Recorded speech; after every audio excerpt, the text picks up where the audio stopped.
The first opinion is something I already talked about in a previous opinions video, about how people are brainwashed by bigger company MVs and they hate on smaller groups, but I'm gonna talk about it again, and add more to it. This is true. People are so brainwashed by bigger company MVs, that they think they're cool, because they hate on small groups who don't have a big budget but try to make a usable MV.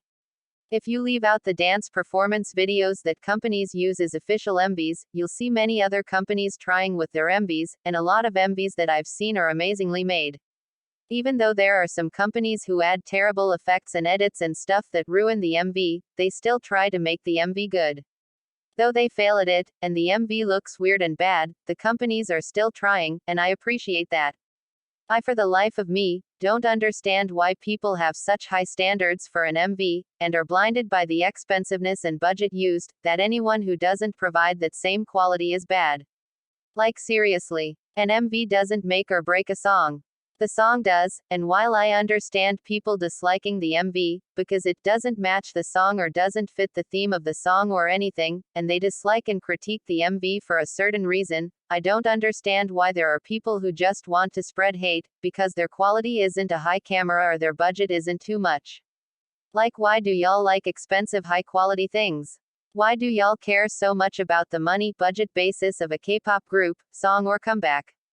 This tells me that y'all aren't very good K-pop stans, and y'all only care about how much money was used in the comeback instead of appreciating how good the song is. Y'all seriously need to get a life. Go touch some grass. Or better yet, go learn what appreciation is, so y'all learn how to appreciate something, so y'all don't have to hate on something, just because to you it looks ugly or cheap. The next opinion. Why do y'all only like streaming MVs, if it's big groups? Like seriously. In the opinion before this, I said facts about y'all being blinded by big companies, and it's true. Like, I get it. Y'all want MVs with different scenes, different edits, different effects and things that make the MV stand out. I also love those types of MVs too. But what about the MVs from big groups that are mostly dance performance?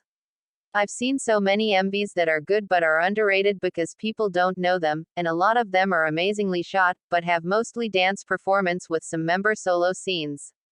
But then I've seen bigger groups, whose MVs have more views, when they're doing the exact same thing, having more dance performance than solo scenes, and it saddens me how people are streaming those songs.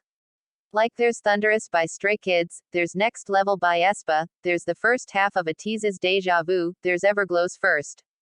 These are MVs with good views, but have mostly dance performance, with some member solo scenes, and the only thing that makes it different is the effects, edits added.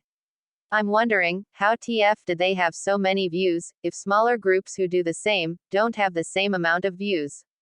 Like seriously, what, and how? There are people who hate smaller company groups for their MVs, and don't know how to appreciate songs, but for bigger groups, y'all are literally not batting an eye at the MV being mostly dance performance. Like what? Honestly, I can't with K-pop stans who stream big group MVs where there's no effort put into the MV, and the only effort put into it are the effects, edits added. I just can't. The next opinion is for people who make video essays on K-pop as a whole. This opinion came to my mind when I saw Red Velvet's Sus's new video where the title was How Noise Music is Ruining K-pop. I watched it, and I saw that she was only mentioning the popular groups, and a few well-known underrated groups.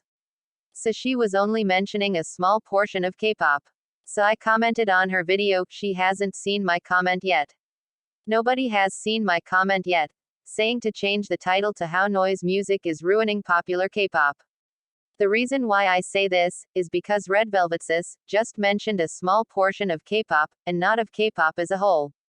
People don't know that K-pop is not just made up of the few groups that they know of or promote on their channels. People need to realize that when they're making video essays on K-pop as a whole, they should put popular K-pop or well-known K-pop in the title, instead of just writing K-pop. The reason being that there are so many groups, soloists, bands, artists making music every day, that people don't know about, and are not popular or semi-popular. People should realize that. They should stop just writing K-pop in their titles, and write popular K-pop, or well-known K-pop if they're talking about K-pop as a whole. The small portion that is talked about by K-tubers, is not the entire K-pop industry. The whole industry doesn't revolve only around those few groups and soloists that y'all talk about. There are thousands of groups, soloists, bands, artists, whose songs get uploaded every day to different music distribution channels, like yemen.K, Blending, Genie Music, Stone Music Entertainment, Kobuko Music Channel, Super Sound Bugs, Danal Entertainment, Ogum Entertainment, Flexwag, Music and New and more etc. People should become more aware, and know that other artists exist too, and if they wanna make videos on the K-pop industry, they should be specific, because then they'll be making assumptions on K-pop, without knowing anything. The last opinion, is that Hyuning Bahae being signed to Play M Entertainment was a mistake. The reason being, that Play M Entertainment has already debuted weekly last year in 2020, and they have no plans to debut a new group anytime soon. So being in Play M Entertainment for some time, will lead her to leave the company. Also I'm scared for Hyuning Bahae. I don't and have never watched Girls Planet 999, but I know Hyuning Bahae and some others. The reason why I'm scared is that, a lot of the better budgeted bigger companies have already debuted girl groups, or will debut girl groups, or don't have any plans to debut a girl group. If Hyuning Bahae decides to leave, she will have no company at that time to go to, and she'll have to go to an unknown company, or a smaller company. This is why I'm scared. Currently, I know of many good companies, who are financially stable, and I know that these companies have already debuted, will debut, or have no plans to debut a girl group. I'm not just speaking trash. I'm speaking because as a K-pop stan, I know almost all girl groups, and most of their companies, so I know which companies have already debuted, will debut, or have no plans to debut a girl group. I just hope that Play M puts her to good use. Maybe if she opened a YouTube channel and did dance, vocal covers. Or maybe if Play M debuted like a duo or trio group. Because those are also good.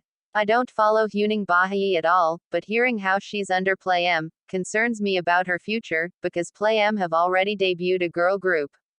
Hyuning Bahae needs to debut in a girl group.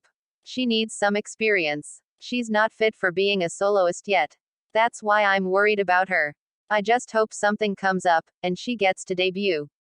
I just hope her future is bright, and that she finds somewhere to debut, be it in Play M or any other company in K-pop. The next opinion, is that I don't think people should say how much effort they put into a song. I was on a K-pop short, which was about hated K-pop songs, and while I understand the reasons of hating the song were downright dumb and stupid, the one comment saying people are not thinking how much effort is put into the song, wasn't it for me. I'm not trying to say that this commenter is wrong, or shouldn't have commented that. I get what this person is saying. But for people who say that how much effort was put into the song, should realize that not all songs are put that much effort into in K-pop. I'm not gonna name any names, but I've seen a lot of K-pop songs that are really bad, and it makes me wonder if any effort was actually put into it. While there are more songs that I love more than dislike, a lot of the K-pop songs that I dislike are due to it being really bad. Something about the songs that I don't like throw me off, and it just makes me wonder if people actually like the song because they think it's good, or only like it because it's popular. I for one know that K-pop group songs are made with a lot of effort. I can see many groups who have some amazing music, whether it's something simple and plain, or something powerful and iconic, or any other type of music, but there are some songs out there that are just so bad, they're not put much effort into. I'm going to be honest here. Yes, we should keep in mind the artist's company's hard work and effort, but if the song isn't worked on much, and the effort isn't there, how are we supposed to appreciate or keep in mind the efforts used if there wasn't any used? So bright, 좋아. 모든 빛을 쏟아내는 I